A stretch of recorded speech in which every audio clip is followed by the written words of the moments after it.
Hey y'all. Hey y'all, welcome back to another 30 over 30 with me, Jasmyn. And we're on day 4. So I'm going to cover 30 of the most common aspiring CRA job search problems over the next 30 days. We're on day 4. So let's hop right into it. And if you have, in case you've missed day 1 through 3, you can check out the replay over on LinkedIn. It should be on YouTube too, but I'm taking it down. So if you want to see it and you're watching this and it's well beyond the 30 days, go to LinkedIn. So what's problem number 4? Y'all are probably shocked, right? The interview. You think that the interview is about you. Guess what? Wrong. The interview is not about you, y'all. It's not about us. It's not. And before I go any deeper, for those of you who are like, well, oh my God, like, who else could the interview be about? If they're interviewing me, then of course the interview is about me. Well, no, guess what? The interview is actually about the company that you're interviewing with. They're the ones with the need. They're the one that's paying you for your services. They're the one that's paying you to come in and do a job. So ask yourself some of these questions. Think about it from this perspective, right? How can you solve their problem? Because these are the questions that they're asking themselves when they're interviewing you. Before they even interview you, these are the questions that they ask when seeking out candidates in general. So before you even get to the interview, these are the questions that have come to their mind. And then during the interview, these are the questions, these are the points, the pain points for those in the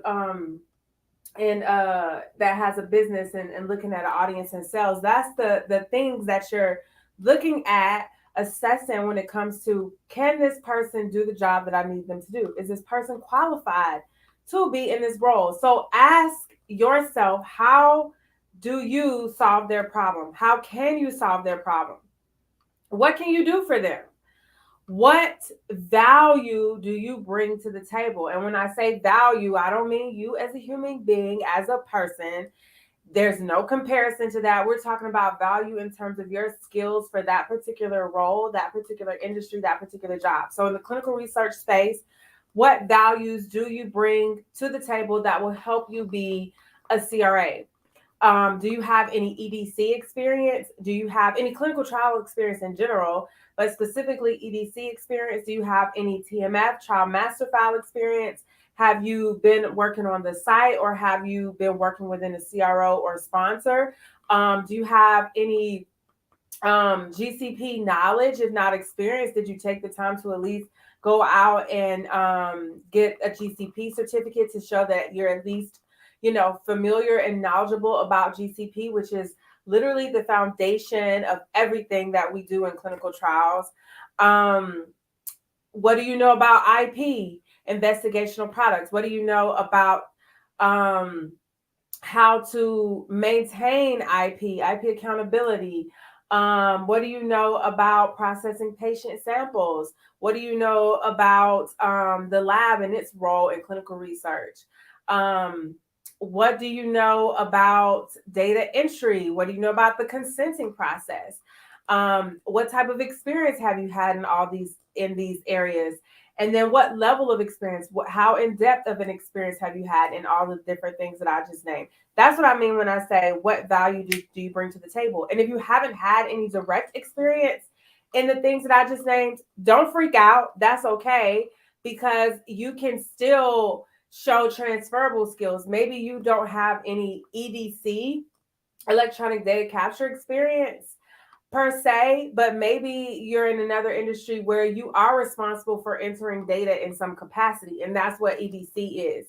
Maybe you don't have any report writing experience as a monitor because you haven't conducted visits and you haven't had to write any monitoring visit trip reports, but maybe you're in another role where you have to write some type of report or some type of document or some type of assessment in your current role. And that's what I mean when I say value, and that's what I mean when I say transferable skills. So just because you haven't done that specific job, that specific role, held that specific responsibility, doesn't mean that you haven't done other things and other jobs that are still transferable. They still require the same level of skill, the same level of expertise, to so to speak. Um, and then how do you fit their need? Ask yourself, how do you fit their need? So some of you might still be freaking out and like, oh, I still don't get it, right?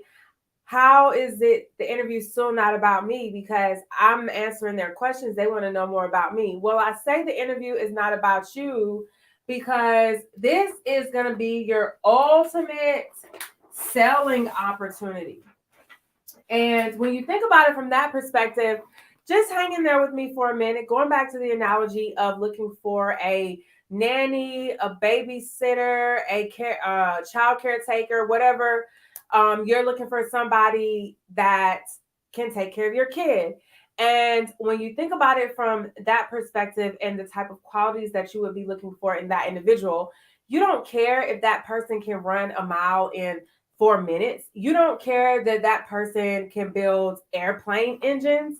You don't care that that person has a PhD in astronomy, right? None of that is going to give you any clues or give you any assessment into their value and how they can be a good caretaker for your child. None of that is going to help you see how they can solve your problem, which is someone that you can feel comfortable leaving your kid with, knowing that they're taken care of, that they're in a safe, nurturing environment, and that they're going to be loved, and that they're going to be, you don't have to, leave and go to work or whatever you have to do and then be worried the whole time that something bad is going to happen to your kid, right?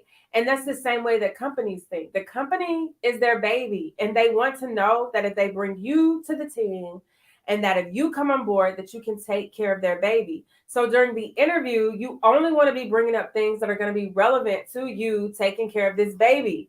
So when they ask you to tell me about yourself, don't start back in kindergarten when your teacher told you that she knew you were going to be great, or your grandma told you that you were going to be out. Don't start back there. We want to always keep it relevant because it's not about you. It's about them.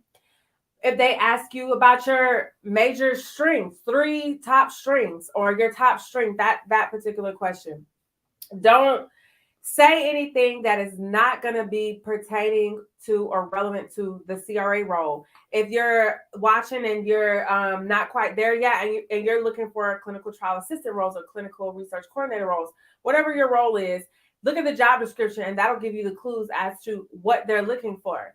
So if they ask you what your top strengths are, don't tell them that you can bench 120 pounds. No one cares. That's not going to help you be a good clinical researcher.